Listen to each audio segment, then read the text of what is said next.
മുടി കൊഴിച്ചിൽ കാരണം മുടി കഴുകാനും മുടി ചീകാനും പേടിക്കുന്ന ഒരാളാണോ നിങ്ങൾ? ഒരു ദിവസം ഒരു സമയം ഇത്രയും മുടി കൊഴിച്ചിൽ ദിവസവും എനിക്കുണ്ടാകുമായിരുന്നു കേട്ടോ. എന്നാൽ ഇപ്പോൾ എൻ്റെ മുടി കൊഴിച്ചിൽ കംപ്ലീറ്റ് ആയിട്ട് സ്റ്റോപ്പ് ആയിട്ടുണ്ട്. അപ്പോൾ 7 ദിവസം കൊണ്ട് നമ്മുടെ മുടി കൊഴിച്ചിൽ കംപ്ലീറ്റ് ആയിട്ട് സ്റ്റോപ്പ് ചെയ്യാൻ പറ്റുന്ന ഒരു ഹെയർ കെയർ ചലഞ്ച് ആയിട്ടാണ് ഇന്ന് ഞാൻ വന്നിട്ടുള്ളത് കേട്ടോ. ആദ്യം തന്നെ മുടി കൊഴിച്ചിലുണ്ടെങ്കിൽ ആ മുടി കൊഴിച്ചിൽ നമുക്ക് സ്റ്റോപ്പ് ചെയ്യണം. പിന്നെയാണ് നമ്മുടെ മുടിയുടെ ഗ്രോത്തിനെ പറ്റി നമ്മൾ ചിന്തിക്കേണ്ടത്.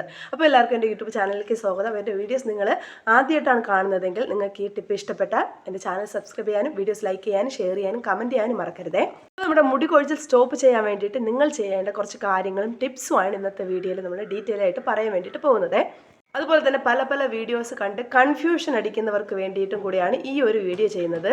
അതായത് ഹെയർ കെയറിൽ ഒരു ബിഗിനർ അല്ലെങ്കിൽ അമിതമായിട്ട് അതായത് മുടി കൊഴിച്ചിലുള്ളവർക്ക് വേണ്ടിയിട്ടാണ് ഈ വീഡിയോ ചെയ്യുന്നത് കേട്ടോ. അതുപോലെ തന്നെ 7 ദിവസം നമ്മൾ തുടർച്ചയായിട്ട് ചെയ്യേണ്ട കുറച്ച് കാര്യങ്ങളാണ് പറയാൻ വേണ്ടിയിട്ട് പോകുന്നത്. അതിൽ ആദ്യത്തെ ദിവസം നമ്മൾ മസ്റ്റായിട്ടും ചെയ്യേണ്ട ഒരു കാര്യമാണ്.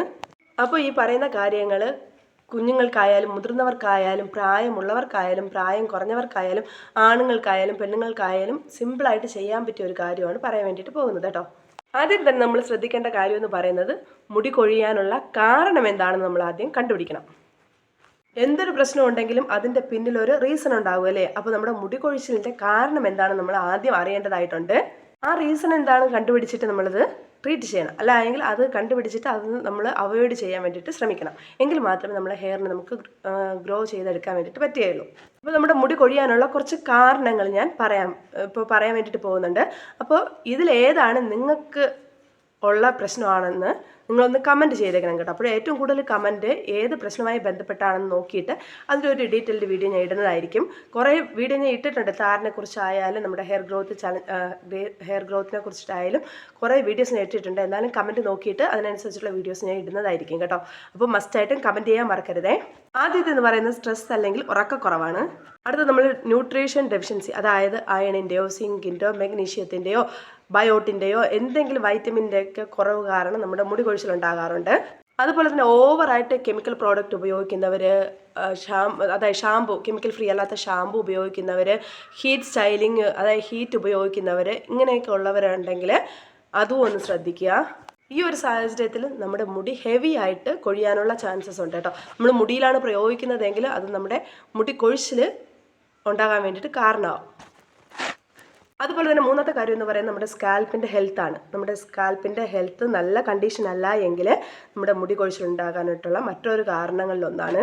നമ്മുടെ സ്കാൽപ്പിൽ ധാരാളം താരനുണ്ടെങ്കിലോ അല്ലെങ്കിൽ സ്കാൽപ്പുമായി ബന്ധപ്പെട്ട് വേറെ എന്തെങ്കിലും പ്രശ്നമുണ്ടെങ്കിലും നമ്മുടെ മുടി കൊഴിച്ചിലുണ്ടാകാം കേട്ടോ. അപ്പോൾ ഈ പറഞ്ഞ കാര്യങ്ങളിൽ ഏതാണ് നിങ്ങൾക്കുണ്ടാകുന്ന പ്രശ്നമെന്ന് കമൻറ്റ് ചെയ്യാൻ മറക്കരുത്. അതിനെക്കുറിച്ച് വീഡിയോ ഇടുന്നതായിരിക്കും, അതൊന്ന് ശ്രദ്ധിക്കുക.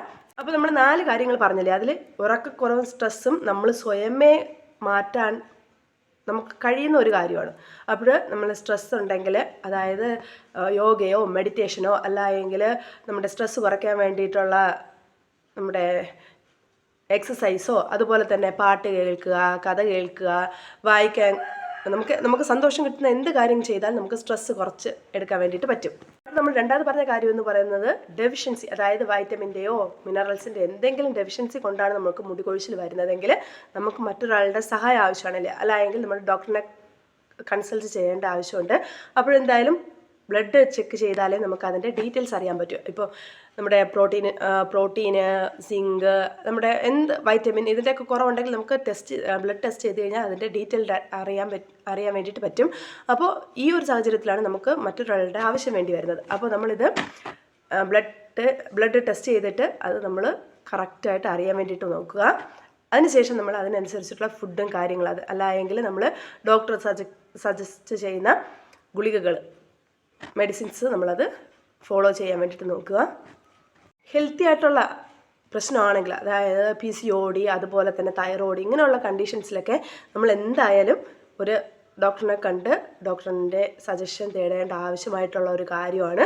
അപ്പോൾ ഈ ഒരു കാര്യത്തിൽ നമുക്ക് തൈറോയിഡോ അല്ലെങ്കിൽ PCOD കാരണമാണ് മുടി കൊഴിച്ചിലുണ്ടാകുന്നതെങ്കിൽ നമുക്കത് ചെറിയ രീതിയിൽ മാത്രം നമുക്കത് മുടി കൊഴിച്ചിൽ കൺട്രോൾ ചെയ്യാൻ വേണ്ടിയിട്ട് പറ്റുകയുള്ളൂ. അല്ലെങ്കിൽ നല്ല രീതിയിൽ അത് നമുക്ക് കൺട്രോൾ ചെയ്യാൻ പറ്റാത്തൊരവസ്ഥയിലേക്ക് പോകും. അതുപോലെ നമ്മുടെ ഹെൽത്തിൻ്റെ എന്തെങ്കിലും പ്രശ്നമായിട്ടാണ് നമുക്ക് മുടി കൊഴിച്ചിലുണ്ടെങ്കിൽ അത് നമുക്ക് ഒരു കാരണവശാലും നമ്മുടെ മുടി കൊഴിച്ചിൽ കൺട്രോൾ ചെയ്യാൻ വേണ്ടിയിട്ട് പറ്റത്തില്ല കേട്ടോ. അപ്പോൾ അത് നമ്മളൊന്ന് ഡോക്ടറിനെ കണ്ട് ചെക്ക് ചെയ്ത് ഉറപ്പ് വരുത്തേണ്ട ആവശ്യമായിട്ടുള്ള ഒരു കാര്യമാണ്. അതുപോലെ തന്നെ ഹെൽത്ത് റിലേറ്റഡ് ആയിട്ടുള്ള ഹെയർ കെയർ റുട്ടീന്, അതുപോലെ തന്നെ ഡയറ്റ്, ന്യൂട്രിയൻസ് എടുക്കുന്ന ആ ഒരു ഇൻടേക്ക്, ഇതെല്ലാം നമ്മൾ കറക്റ്റായിട്ട് ഫോളോ ചെയ്താൽ മാത്രമേ നമുക്ക് മുടി കൊഴിച്ചിൽ കൺട്രോൾ ചെയ്യാൻ വേണ്ടിയിട്ട് പറ്റുകയുള്ളേ. അതുപോലെ തന്നെ ഹീറ്റ് സ്റ്റൈലിങ്, അതുപോലെ തന്നെ കളറിങ്, കെമിക്കൽ പ്രോഡക്റ്റ്, ഷാമ്പൂസ് അമിതമായിട്ട് ഉപയോഗിക്കുന്നവരുണ്ടെങ്കിൽ ഇത് നല്ല രീതിയിൽ നമ്മൾ സ്റ്റോപ്പ് ചെയ്യേണ്ട ഒരു കാര്യമാണ്. മുടി കൊഴിച്ചിൽ അമിതമായിട്ടുണ്ടെങ്കിൽ അത് നമ്മൾ സ്റ്റോപ്പ് ചെയ്ത് വയ്ക്കണം. അതുപോലെ തന്നെ സ്കാൽപ്പുമായി ബന്ധപ്പെട്ട് വരികയാണെങ്കിൽ ഡാൻഡ്രഫ് ധാരാളം ഉണ്ടെങ്കിൽ അത് നമ്മുടെ മുടി കൊഴിച്ചിൽ കൂടാൻ വേണ്ടിയിട്ട് കാരണമാവും. നമ്മുടെ മുടി കൊഴിച്ചിൽ, അതായത് താരൻ കൂടാൻ പല പല കാരണങ്ങളുണ്ട്. അപ്പോൾ അതിനെ പറ്റിയിട്ടുള്ള ഡീറ്റെയിൽഡ് വീഡിയോ ഒക്കെ ഞാൻ നേരത്തെ അപ്ലോഡ് ചെയ്തിട്ടുണ്ട്. നിങ്ങൾക്ക് കാണാൻ താല്പര്യമുണ്ടെങ്കിൽ കയറി കാണുക. അതുപോലെ തന്നെ നമ്മുടെ തലയിലെ താരൻ ഒരു കാരണവശാലും കുറയുന്നില്ല എങ്കിൽ നമ്മൾ ഒരു കാര്യം ചെക്ക് ചെയ്യേണ്ടതായിട്ടുണ്ട്. അത് വേറെ ഒന്നുമല്ല, നമ്മുടെ കുടലിൻ്റെ, അതായത് വയറിനകത്തുള്ള കണ്ടീഷൻ എന്താണെന്ന് നമ്മൾ ചെക്ക് ചെയ്യണം. അതായത് ഗട്ടിൻ്റെ ഹെൽത്ത് എങ്ങനെയാണെന്ന് നമ്മൾ ചെക്ക് ചെയ്യേണ്ടി വരും. അപ്പോൾ നമ്മളെ വയറിനകം ക്ലിയർ അല്ല എങ്കിൽ നമുക്ക് താരൻ ധാരാളമായിട്ട് വരാനുള്ള ചാൻസസ് ഉണ്ട് കേട്ടോ. ഇത് അമിതമായിട്ട് ആർക്കും അറിയാത്ത ഒരു കാര്യമാണ്. അപ്പോൾ നമ്മുടെ വയറിനകത്തുള്ള, അതായത് നമ്മുടെ കുടലിനകത്തുള്ള കുറച്ച് കാര്യങ്ങളെ പറ്റിയിട്ടുള്ള ഡീറ്റെയിൽഡ് വീഡിയോ ഞാൻ നേരത്തെ അപ്ലോഡ് ചെയ്തിട്ടുണ്ട്. അപ്പോൾ അതും കാണാൻ താല്പര്യമുണ്ടെങ്കിൽ കയറി കാണുക. അപ്പോൾ അതിനെപ്പറ്റി ചില ആൾക്കാർക്ക് കയറി കാണാൻ വേണ്ടിയിട്ട് ബുദ്ധിമുട്ടായിരിക്കും. അങ്ങനെയുള്ളവരൊന്ന് കമൻറ്റ് ഇട്ടേക്ക്, ഞാൻ അതിനെ പറ്റിയിട്ടുള്ള ഒരു ഡീറ്റെയിൽഡ് വീഡിയോ വേറെ ഒന്ന് അപ്ലോഡ് ചെയ്യുന്നതായിരിക്കും കേട്ടോ. അതുപോലെ തന്നെ തൈറോയ്ഡ്, PCOD ഉള്ളവരാണെങ്കിൽ ഒരു കുറഞ്ഞത് 5 മുതൽ 10 മിനിറ്റ് വരെ എന്നും രാവിലെ എക്സസൈസ് ചെയ്യാൻ വേണ്ടിയിട്ട് മറക്കരുത്. ഇത് നമ്മളുടെ മുടിയുടെ ഗ്രോത്തിനെ അതുപോലെ തന്നെ നമ്മുടെ ഹെൽത്തിൻ്റെ കണ്ടീഷനെ മാറ്റാൻ വേണ്ടിയിട്ട് ഹെൽപ്പ് ചെയ്യും.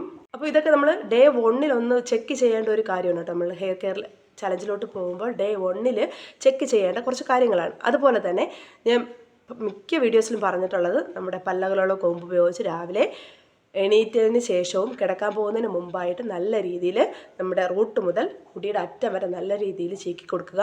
അതുപോലെ തന്നെ ഒരു 2-3 തുള്ളി നമ്മൾ ഏത് ഹെയർ ഓയിലാണ് അപ്ലൈ ചെയ്യുന്നത് അത് എടുത്തതിന് ശേഷം നല്ല രീതിയിൽ കയ്യിൽ നല്ല രീതിയിൽ മസാജ് ചെയ്തിട്ട് സ്കാൽപ്പിൽ അപ്ലൈ ചെയ്ത് കൊടുക്കുന്നതും നമ്മുടെ ഹെയർ ഗ്രോത്ത് കൂട്ടാൻ വേണ്ടിയിട്ട് ഹെൽപ്പ് ചെയ്യും. അപ്പോൾ നമുക്ക് ഇത്രയും നമ്മൾ ആദ്യത്തെ ദിവസം ചെയ്യേണ്ട കാര്യങ്ങളാണ്. അപ്പോൾ ഇതിൻ്റെ ബാക്കി പ്രോസസ്സ് എന്തൊക്കെയാണെന്ന് നമ്മുടെ അടുത്ത വീഡിയോയിൽ നമുക്ക് കാണാം. അപ്പോൾ നമുക്ക് പുതിയൊരു വീഡിയോ ആയിട്ട് കാണാതായിരിക്കും. Bye bye.